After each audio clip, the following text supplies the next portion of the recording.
Olá, comunidade selvagem. Essa semana vamos continuar o nosso bate-papo que iniciamos na semana passada sobre a questão da leitura no Brasil. No primeiro vídeo nós fizemos uma análise sobre várias informações sobre o país em relação ao mundo, o comportamento do leitor médio e o que nós podemos fazer em nível pessoal para que essa situação seja um pouco melhorada. Eu também quis fazer esse segundo vídeo falando sobre temas que não estão, ações que não estão realmente relacionadas em nível individual, mas com o mercado de livros em si.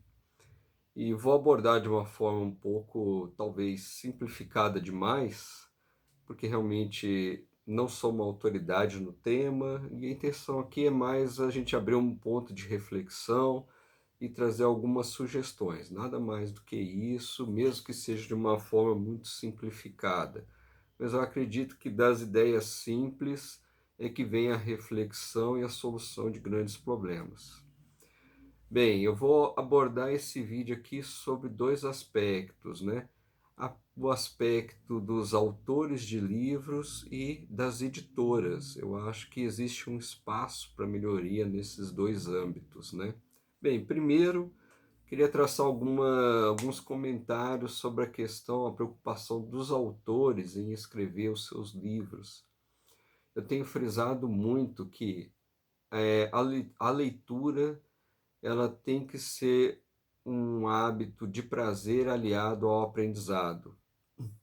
Eu mesmo tive essa oportunidade ao longo da vida de passar por diversos momentos de tortura e sei do que estou falando.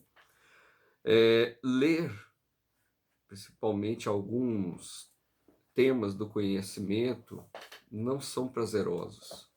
E eu vou citar um caso aqui que eu acho que é ponto comum com várias pessoas ao nosso redor. Eu tenho observado ao longo das décadas, na vida acadêmica, eu inclusive agora tenho filhos, observando aí essa dinâmica escolar, a dificuldade das pessoas em entender matemática. Vou citar apenas a matemática, mas outras matérias também são muito críticas, como a física, a química. E por que isso acontece, gente?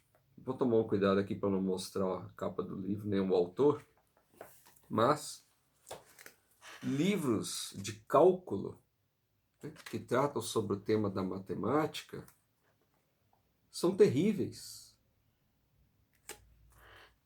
Diagramação não é boa, é só aquele preto no branco, uma eternidade de números, de regras. Isso não é prazeroso, isso aqui é uma leitura árida. Começa muitas vezes a própria condição precária do ensino aliada a uma fonte de conhecimento que parece que o autor não se atentou a esse detalhe de tornar a leitura do tema agradável. Por que eu estou falando isso, gente?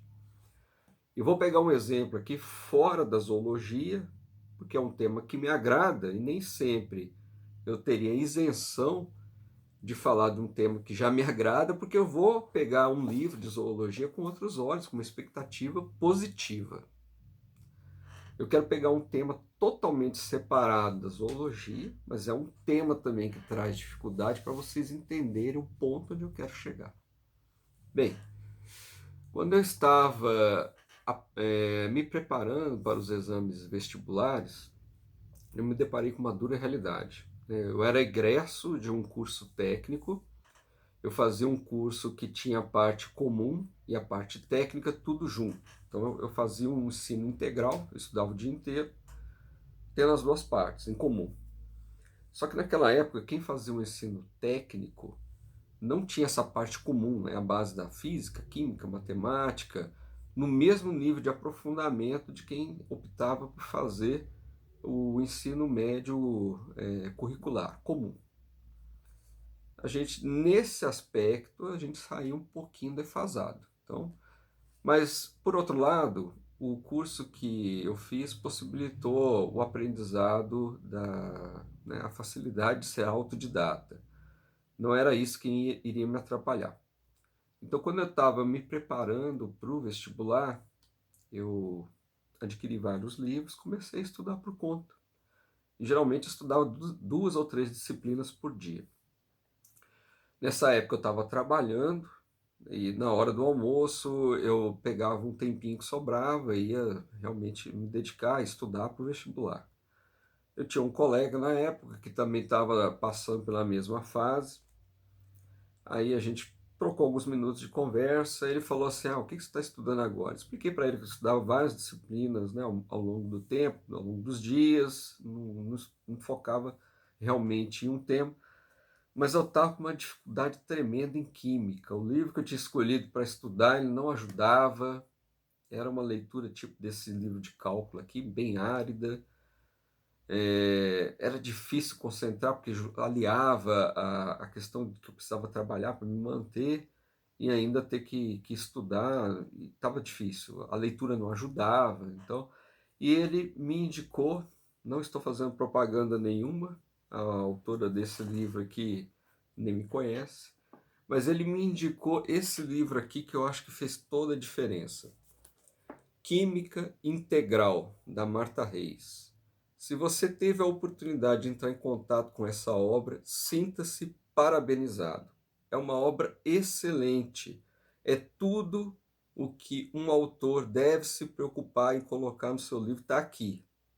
Se você é autor de um livro, por favor, dê uma olhada, dê uma folheada nesse livro, que você vai se inspirar a fazer uma obra bem feita.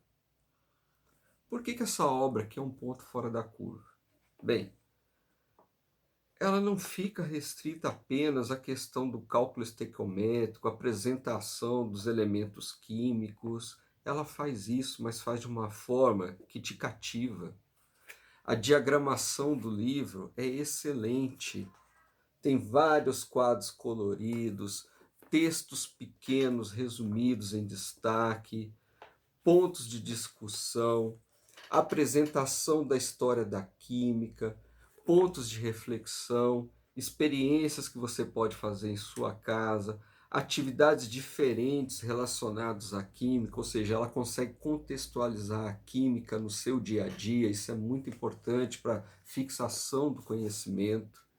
Então, além de toda essa parte que realmente é necessária, é maçante, do cálculo, das ligações químicas, das características dos elementos químicos, ela alia uma série de informações em paralelo que são importantes. Essa é a crítica que eu faço pessoalmente. Aqui eu estou usando o exemplo da matemática, porque eu senti na pele isso. Livros que têm uma diagramação ruim, é fórmula em cima de fórmula, sem contextualização, sem o encanto da história. Esses dias mesmo eu estava conversando com a minha esposa sobre a questão da matemática, como que a história da matemática é rica e isso não é retratado nos livros escolares. Por exemplo, estava falando com ela, né, que toda a criação dos números, ela começou com uma necessidade básica da contabilidade das primeiras civilizações. Eles tinham a necessidade de contabilizar o número, né, dos seus rebanhos, a colheita que foi realizada e como que eles iam expressar isso. Foi daí que veio, né, toda a origem da contabilização, da formação dos números. Outra coisa, outro ponto interessante da história da matemática. Não sei se todo mundo teve contato com as obras de Escher, que foi um matemático que traçava verdadeiras obras de arte com padrões repetitivos. Isso abriu toda uma teoria na física sobre fractais e também proporcionou alguns insights interessantes sobre o desenvolvimento de materiais, porque a estrutura cristalina dos materiais nada mais é do que um fractal da natureza. Nós também, por exemplo, traçando algum comentário sobre física e matemática, nós temos histórias muito interessantes de vários cientistas, por exemplo, Gauss, que foi muito importante para toda a teoria da estatística e também do campo da ótica na física. Ou seja, nós temos inúmeras histórias interessantes que não é comentada nos livros escolares, que poderiam ser aquele refresco intermediário entre um assunto complexo de cálculo e você expandir seus horizontes, tomar paixão por aquilo que você está lendo, né? Poxa, tratando de física, de química, nós temos exemplos interessantes de pessoas que lutaram, que desenvolveram N teorias diferentes ao longo da sua vida, nada disso é explorado. A diagramação é ruim, é aquele tipo preto em cima do branco, não tem uma corzinha, não tem um quadro diferente para, sabe, para aliviar um pouco a mente. Gente, eu vi recentemente um vídeo de uma pessoa que estava falando sobre ilustração científica.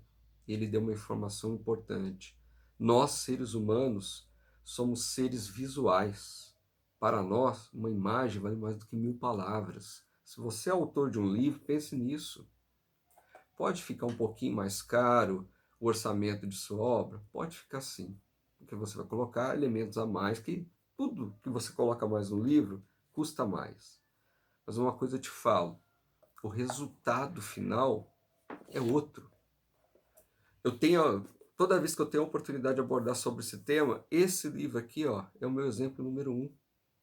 Quantas pessoas será que eu consegui influenciar a ler esse livro, pegar ele para ler, ou mesmo para folhear pela curiosidade, e aí sim ele atestar o que eu estou falando? É um livro excelente. Se você está fazendo um romance, se você é autor de um romance, pense na hipótese de pagar um artista para fazer uma obra de arte relacionada à sua obra, à sua história, ao seu romance. Isso vai fazer total diferença.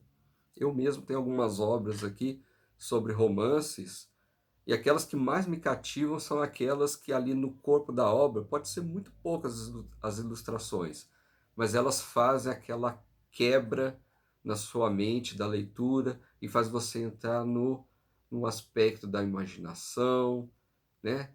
Dá aquela quebradinha básica, isso é importante na hora que você está estudando, na hora que você está passando informação para alguém, você tornar aquela experiência mais agradável. Com certeza, gravuras, diagramação fazem toda a diferença. Pense nisso. Bem, quanto às editoras, gente, o esforço da diagramação não é só do autor, as editoras também. Percebendo isso que eu estou falando, se há uma deficiência do autor, né, em destacar essa atividade, as editoras deveriam puxar isso mais dos autores, com vários exemplos. Falar, olha, vamos melhorar a diagramação, vamos melhorar o aspecto visual da obra, isso faz diferença. Outra coisa muito interessante, né, que muitas vezes eu tenho percebido que as editoras têm falhado. Marketing é necessário, marketing é essencial. Se você não divulga as suas obras, como que as pessoas no dia a dia vão entrar em contato com ela? Vão ter interesse? Eu vou citar um exemplo aqui, 3 revistas aqui científicas, que leitura em geral também, que eu adquiro ao longo dos meses. Aqui, ó, Scientific American, super interessante, Globo Rural. Vou ficar nessas 3 aqui. Gente, essa aqui de vez em quando tem algum anúncio sobre um livro relacionado à Editora Globo. É bem esporádico. Essa revista aqui era muito interessante, trazia vários insights aqui, pelo menos uma página de leituras interessantes. Hoje ela reduziu um pouquinho o número, mas ainda faz alguma menção a um ou outro livro. Essa daqui também tinha umas resenhas interessantes. Eu adquiri alguns livros aqui, ó, após algumas resenhas que eu li nessa revista. Infelizmente, não se publica mais.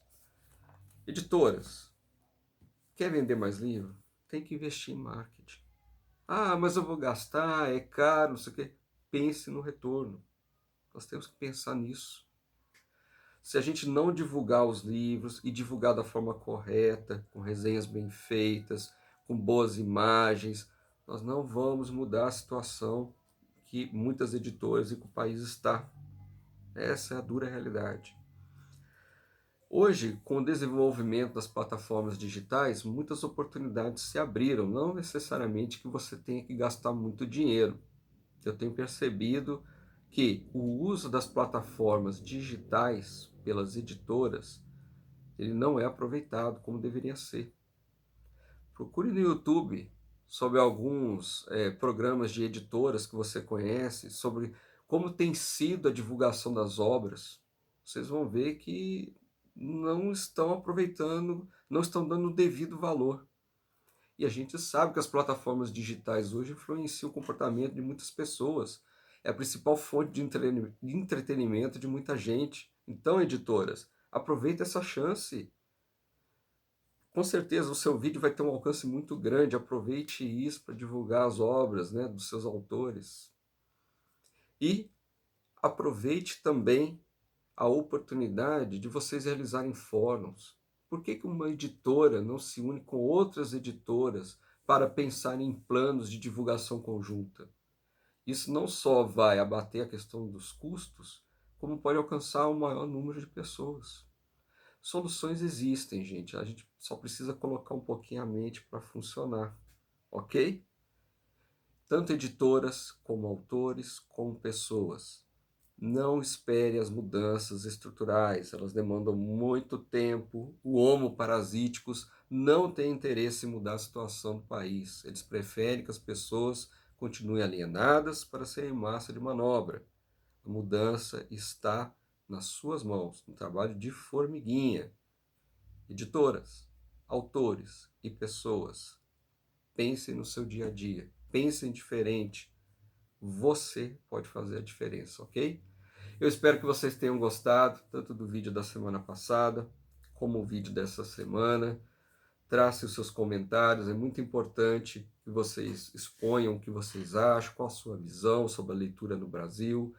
Faça uma reflexão de como que você é o leitor, que tipo de leitor você é, se você pode melhorar, se você pode ser um exemplo, se você pode influenciar outras pessoas, ok? Nada do que eu expus na semana passada ou nessa semana, eu não quero ditar regras absolutas, nem nada disso, apenas um ponto de reflexão, apenas um bate-papo informal que eu estou me propondo a fazer com vocês aqui. Se vocês gostaram do vídeo, por favor, divulguem. Eu acho que é muito importante passar algumas informações que eu tracei aqui, né, que eu fiz um comentário na semana passada e nessa semana. Eu acho que é muito importante que essas informações tenham um alcance amplo para fazer as pessoas refletirem como tem sido o seu dia a dia e talvez a gente possa fazer diferença na vida de, não vou dizer de centenas, mas se eu fazer a diferença na vida de uma pessoa, de 10 pessoas, já valeu a pena, ok? Bem, vejo vocês na próxima semana. Voltamos aqui com a nossa rotina dos Você Sabia, vídeos curtos falando sobre os animais, exemplos de literaturas de zoologia. E pode ter certeza que ao longo do tempo eu vou fazer mais alguns vídeos sobre reflexões, que eu acho que é muito importante a gente bater esse bate-papo aqui. É importante para o engajamento do canal e é importante que você tenha a oportunidade também de dar a sua opinião, ok? Vejo vocês na próxima semana. Até lá!